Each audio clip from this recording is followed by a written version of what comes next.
Over 200 years ago, after fighting off tyranny and risking everything, great and wise men put these and other holy words together in the formation of the greatest nation in the history of mankind.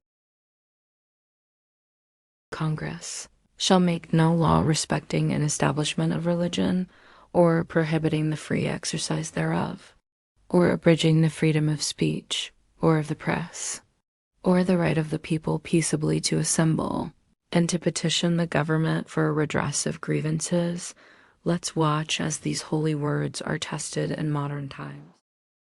All right, it's Monday morning of June 16th, 2025, and I thought I'd just take this opportunity to recap some of the images seen on the internet in the last 4 or 5 days as the world goes friggin' crazy. Let's take a look.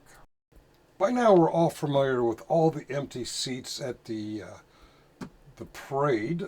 It's supposed to honor the United States Army, but because Trump made it all about him, nobody came. While 2% of the country came out to all the other rallies around the country, the biggest in the history, we see Melania Trump once again being disgusted, totally disgusted by her husband, the very disgusting man that he is.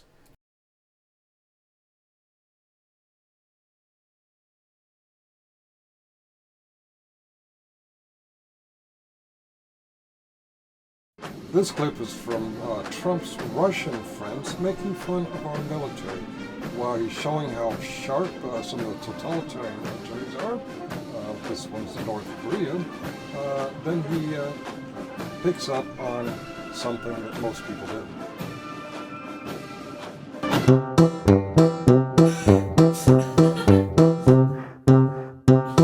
Now, Okay, I don't know if Trump's Russian friends meant to pick on Trump or pick on our soldiers, but what they're really doing is picking up on the lack of motivation of our soldiers. Now, I've marched in many situations, ceremonial, parades, passing reviews, funerals, celebrations, what have you. Hey, the Army birthday, not 250 years, but, the traditional Army birthdays that are celebrated at the various military installations around the world. You can tell when a soldier is not motivated, not excited about the march they're doing. These guys are not motivated. The Russians picked up on that and decided to make fun of it.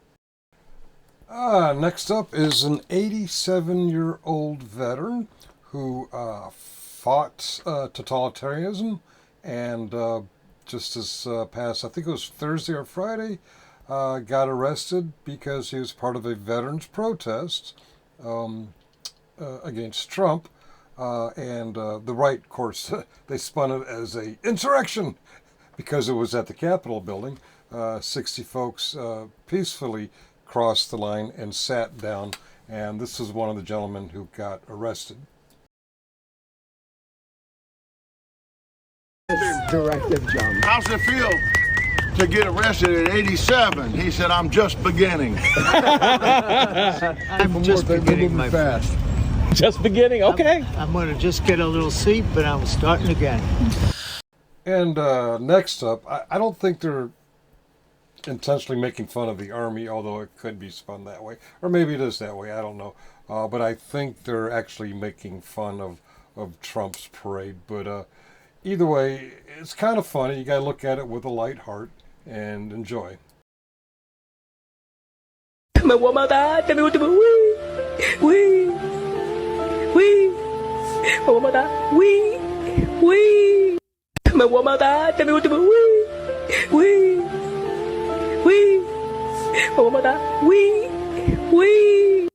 And next up is a scene that's re-becoming all too common as Trump tries to give police unnecessary immunities. They're getting emboldened, and sometimes they're bothered and easily triggered. I don't think this is the case for most cops, but we're seeing an uptick in this kind of behavior again. Maybe it's because of all the riots, I don't know. But watch this ABC News reporter handle it expertly. And I think what saved him is the cop realized there's millions of people watching, not hundreds or not thousands like a YouTube First Amendment auditor, but millions. This is ABC.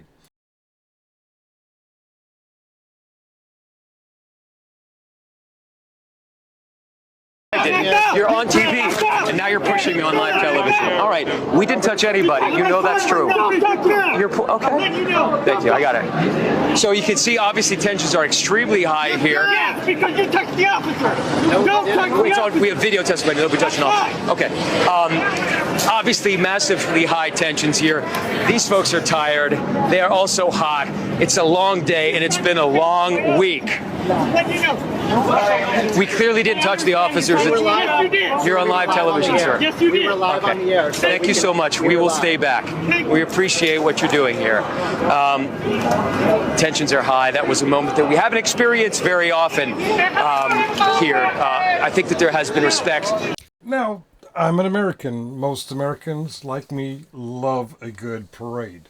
We're usually happy and full of joy and just in a celebratory mood. Do these people look like they're happy? These people have no joy in their life. And the senator in red, she looks absolutely friggin' miserable. And hey, some of you right-wing podcasters, you make fun of women who puff up their lips. Look at Barbie doll, cosplay, Christy Gnome. Come on, tell me those lips are natural.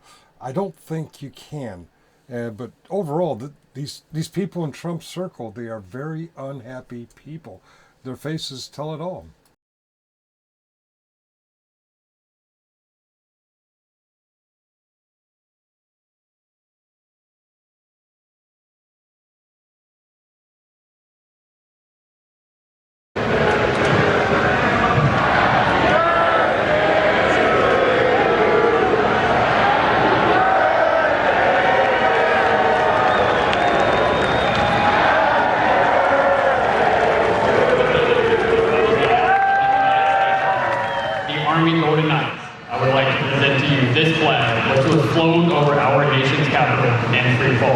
During the Army's 250th birthday celebration.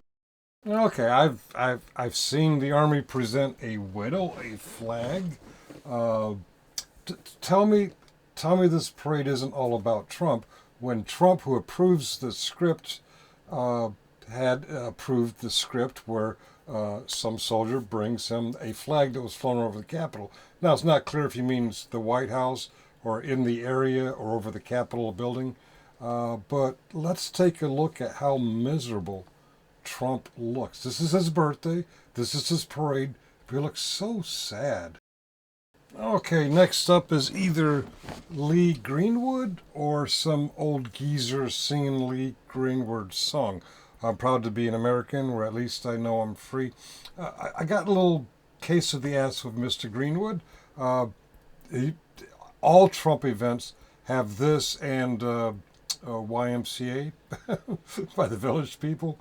But I've really had a problem with this song for a long time. And now that Greenwood's in bed with Trump on these Bibles printed in China for pure friggin' profit, Lee Greenwood's lyrics, I gladly stand up next to you and defend her still today. Lee Greenwood, shut the fuck up. Neither you nor Trump ever stood up and defended the United States in any kind of military service whatsoever. I don't know your history other than you didn't serve, and we all know that Trump did everything he could to avoid the Vietnam War, which he supported. I get it.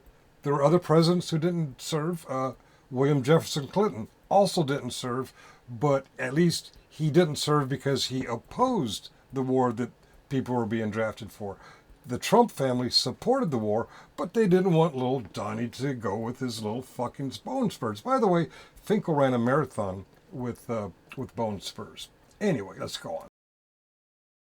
There are as well folks who have concerns about the cost. You've heard this from a number of people up on the Hill within your own party. So let me ask you, is it responsible to have a $45 million parade when we are seeing cuts to food assistance that military families rely on in that BBB bill that you and House Republicans voted for? You've got a quarter of military families reporting experiencing food insecurity in recent years. Is this money that can be better spent? Yeah, I mean, it's a complete red herring. I mean, the same people throwing out those criticisms are disappointed we're not funding transgender operas in Colombia. So no, these are your Republican colleagues. No, I haven't found Republican colleagues critical of this. I mean, some former Republicans. Who has? Of the cost. A number of them, Senator Susan Collins, Ron Johnson. There's really a lot of them, Republicans who are critical. Okay. And this gentleman who participated in the over 2,000 protests against Donald Trump on the weekend, he's 102 years old. In 1945, he fought fascism, and today, at 102 years old, he is again fighting fascism. If you weren't part of the 2%, no biggie. Next time, be part of it. Or at least reshare it on your social medias. Fortunately, I can do both. I can reshare and I can get out there and do my part.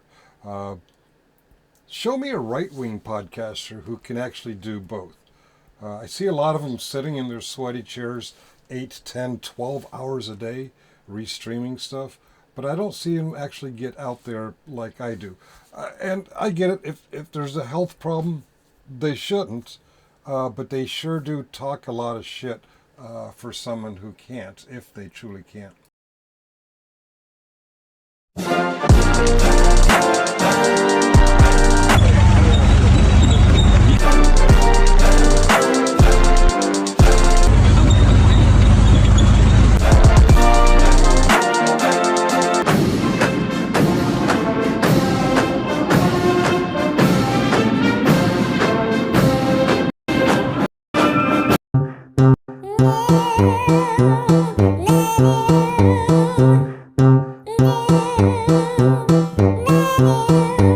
If diplomacy is not successful and we left with the option of force, I would urge President Trump to go all in to make sure that when this operation is over, there's nothing left standing in Iran regarding their nuclear program. If that means providing bombs, provide bombs. If that means busting bombs, whatever bombs. If it means flying with Israel, fly with Israel.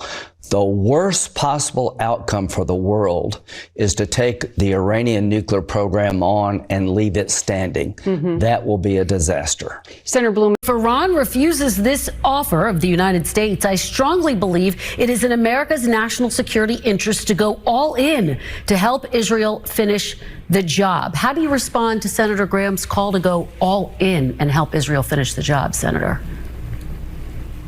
Well, his initial response was game on, and I don't consider war to be a game. The hundreds of thousands of people that potentially will now die on both sides. For a couple thousand years, we've had this discussion over what is just war. Not only our civilization, but other civilizations have had this discussion. And one of the things that many people came to a conclusion was that preemptive or preventative war wasn't just. And so there is that. But there is also the idea that what happens to Iran, you imagine what happens in Iran now. Do they coalesce around their government, even though their government is unpopular? Does nationalism thrive? And you would think that they would probably be less likely to want to negotiate at this time, particularly when they may feel that negotiations were a ruse to put them at ease until the bombing happened. So I think it's going to be very hard to come out of this and have a negotiated settlement. I see more war and more carnage, and it's not the U.S.'s job to be involved in this war. Iraq was a mess. Afghanistan was a mess. And one of the things I like about President Trump is he has shown restraint. And so I think his instincts are to not be involved in this war, but there will be a lot of pressure from Lindsey Graham and others to get involved in this war. And I hope that his instincts will prevail. All right. Liberty and justice for all. How's it feel to be out here over the 101 with all these people honking in support of you guys?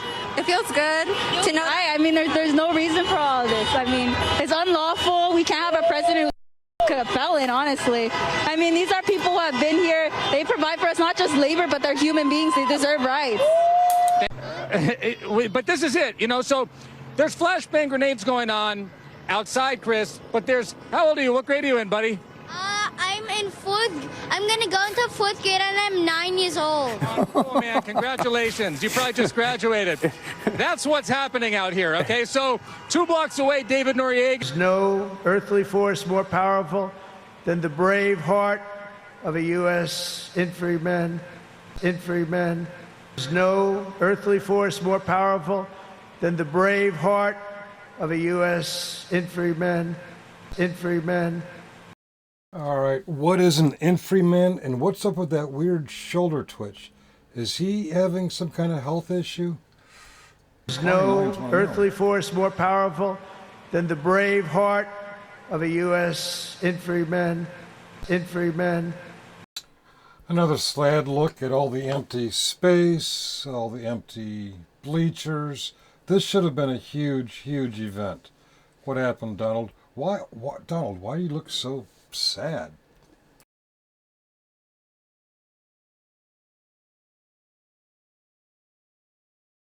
By mobs of people. And so we're very proud that the National Guard and the Marines are on the streets defending the ICE agents, and they will continue to do that. Law and order is job. a civil function under the Constitution of the United States. Civil enforcement, law enforcement authorities, not the U.S. military. And there's plenty of precedent for the U.S. military supporting law enforcement officers. What your military is doing right now is laying concertina wire, guarding buildings, maintaining vehicles for other services. This is not only, I think, illegal, but also a diminution of the readiness and the focus of the military. But let me change course a bit. There's a general understanding that you have taken possession of this Qatari aircraft, the 747. But there are public reports that the Qataris have not yet signed a memorandum of understanding, which would specify that the agreement was initiated by the Trump administration and Qatar is not responsible for any future transfers of the plane's ownership. Are you in possession of the Qatari airplane now? Any specifics about future aircraft that could be Air Force One can't be discussed here, but sure it can be discussed there is a here. conversation about a memorandum of understanding. A memorandum of understanding remains to be signed, Senator. You have signed a contract with a company to reconfigure the aircraft. What is the price of that contract? That cannot be revealed in this setting, sir. Why can't it be revealed in this setting? Well, this is the Appropriations Committee of the United States Senate. We appropriate the money that you will spend after it's authorized by my committee. And you cannot tell us how much the contract is for? You will have that number, Senator. It just can't be talked about. You want it now. It's been the contract has been signed, correct? The contract has been signed? The memorandum of understanding is not complete, and therefore I'm talking about the contract with the American contractor. Has it been signed? It's nothing on that front that I'm aware of is being executed. Well, that's contrary to what we've all heard. Second thing, what's the delivery time in the contract? Again, the delivery time of anything of that sensitive nature is not for public consumption. Can you tell me the delivery time for the Boeing aircraft that were being prepared for Air Force One? Was that in the contract? One of the problems is that the way we actually procure aircraft in this country takes so long that when it's ordered, it's 7, 8, 9, 10 years late, requiring the necessity for a stopgap alternative. Well, no. What you've just said is that the Boeing information was public knowledge. The delivery date, the cost overruns, but this is not. Because this is not only a bad deal for the American public, it is just it's gratifying the president's ego. That's all it is. Thank you. Are you mad?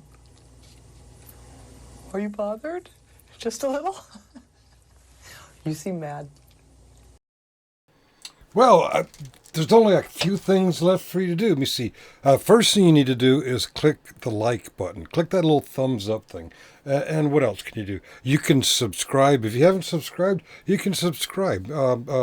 Next, after, okay, the last thing you do is you tell two friends to like and subscribe, and tell them to tell two friends like and subscribe.